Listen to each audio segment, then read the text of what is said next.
Bismillahirrahmanirrahim. Assalamualaikum warahmatullahi wabarakatuh. Salam sejahtera untuk kita semua. Terima kasih teman-teman. Yang terhormat kepada dosen pengampu praktikum komunikasi dan konseling Apoteker Ziana Walida, dan yang saya hormati kepada teman-teman sekalian, Ala Firdausi, Aminah Sasu, Rosida Iriana, dan Tayyibah. Di sini pada kesempatan ini kelompok kami akan menjelaskan sedikit terkait dagu sibu atau dapatkan, gunakan, simpan, dan buang.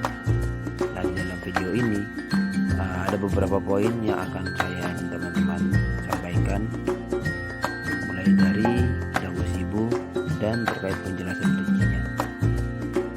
Dagu sibu merupakan salah satu upaya peningkatan kesehatan bagi masyarakat yang diadakan melalui kegiatan pelayanan kesehatan oleh tenaga kefarmasian, yang mana hal tersebut sudah tercantum pada peraturan pemerintah nomor 51 tentang pekerjaan kefarmasian bab 1 dan pasal 1. Memang di masyarakat berbagai masalah tentang kesehatan sudah sekali banyak ditemui di sana, mulai dari permasalahan penyalahgunaan obat dan efek samping yang ringan sampai pada keributan dan kematian, narkoba, dari berbasuh sampai pada bahan-bahan yang berbahaya.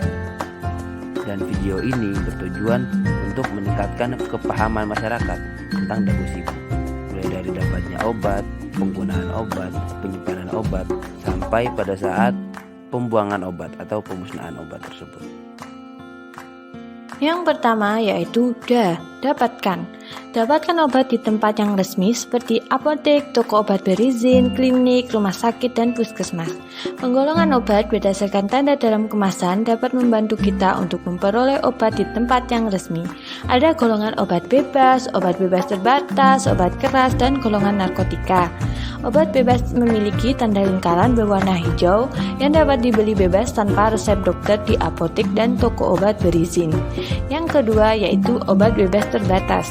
Obat ini memiliki tanda lingkaran berwarna biru dan dapat dibeli bebas tanpa resep dokter dan ditandai dengan peringatan khusus dari P1 sampai P6.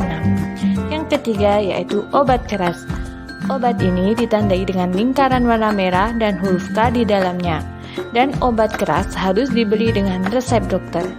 Dan terakhir yaitu narkotika. Obat narkotika ditandai dengan lingkaran yang di dalamnya terdapat gambar palang berwarna merah.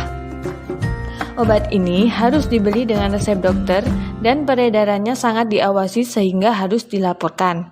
Pada saat membeli obat harus diperhatikan informasi pada brosur atau kemasan obat. Yang harus diperhatikan yaitu nama obat dan zat aktif. Yang kedua yaitu logo obat. Yang ketiga yaitu khasiat atau kegunaan obat. Yang keempat yaitu efek samping yang mungkin terjadi. Dan yang terakhir yaitu yang kelima, nomor izin edar atau NIE atau nomor registrasi dari Badan POM dan tanggal kadaluarsanya. Yang kedua yaitu Gunakan obat sesuai dengan aturannya. Sebelum menggunakan obat, harus mengetahui 3 hal tersebut, yaitu dosis, aturan, dan lama penggunaan. Yang pertama, dosis adalah takaran obat yang dibutuhkan untuk mencapai efek pengobatan yang diharapkan. Yang kedua, yaitu aturan penggunaan obat berkaitan dengan frekuensi minum obat, karena kandungan obat dalam tubuh memiliki jangka waktu tertentu. Oleh sebab itu, waktu untuk minum obat harus sesuai dengan aturan yang sudah ditentukan. Contohnya, 2 kali sehari 1 tablet. Artinya, dalam sehari obat tersebut digunakan 2 kali saat pagi dan malam hari. Dan setiap kali minum sebanyak 1 tablet. Yang ketiga yaitu lama penggunaan obat. Lama penggunaan obat adalah waktu yang dibutuhkan untuk mencapai efek pengobatan yang diharapkan. Jangan lupa, sebelum menggunakan obat pastikan terlebih dahulu kondisi baik dan tidaknya obat tersebut.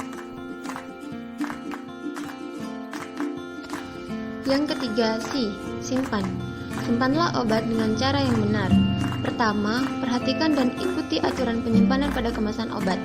Yang kedua, letakkan obat jauh dari jangkauan anak-anak dan terhindar dari sinar matahari langsung.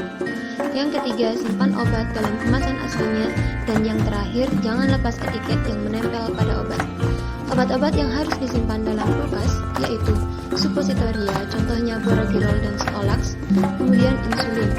Sedangkan untuk obat-obat yang tidak boleh disimpan dalam kulkas yaitu tablet dan kapsul, contohnya paracetamol dan metronidazole, aerosol, contohnya salbutamol dan inhaler, tetes mata, contohnya Rufto, Insto dan Visin, tetes hidung atau semprot hidung, contohnya Iliadin dan Afrin, tetes telinga, contohnya Akilan dan Vital, dan yang terakhir salep mata, contohnya Erlamisetin dan Gemoin.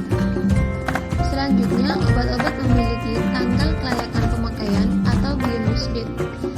Yang pertama untuk puyer dan kapsul, BUD-nya 30 hari, sirup eliksir suspensi atau sediaan yang mengandung air, BUD-nya 14 hari, krim non-steril, obat kumur, inhaler, dan larutan nebul, BUD-nya 30 hari, topikal non-racikan yaitu gel dan krim, BUD-nya 60 hari, obat tetes mata dan krim mata, BUD-nya 30 hari, obat tetes mata single dose, BUD-nya 24-48 jam, krim untuk dioleskan pada mukosa mulut, dan obat tetes telinga, BUD-nya 30 hari, dan yang terakhir sirup kering yang direkonstitusi atau dilarutkan, BUD-nya 7 hari. Keempat, buang. Buanglah obat dengan cara yang benar. Pertama, hilangkan semua label dari wadah obat. Untuk obat tablet atau kapsul, sebelum dibuang harus dihancurkan terlebih dahulu dan dimasukkan ke dalam plastik, dicampurkan dengan tanah atau air bahan-bahan kotor yang lain. Selanjutnya, untuk obat dalam bentuk cairan, buanglah isinya pada saluran pembuangan air. Dan terakhir, kemasan obat harus dirobek atau digunting terlebih dahulu sebelum dibuang. Jadi, agar obat dapat diberikan manfaat bagi tubuh dan keamanan bagi lingkungan. Ingat selalu, dagu sibu, dan jangan lupa untuk konsultasi dengan apoteker untuk mendapat obat yang aman dan berkualitas. Ingat dagu sibu ya teman-teman, semoga bermanfaat. Wassalamualaikum warahmatullahi wabarakatuh.